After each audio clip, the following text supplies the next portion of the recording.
بسم الله الرحمن الرحيم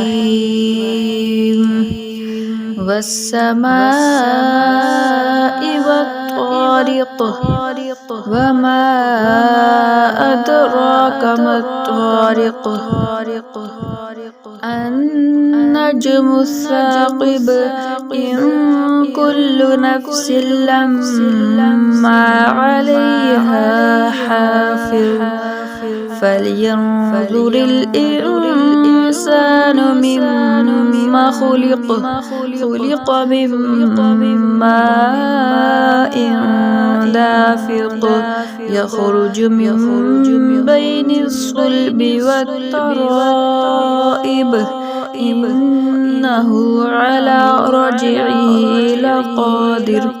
يوم تبلى السرائر فما له من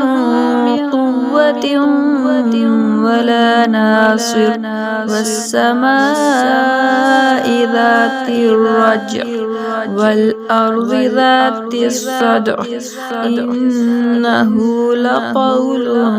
فصل وما هو بالهزل إنهم يكيدون كيدا وأكيد كيدا فمهل الكافرين أمهلهم رويدا.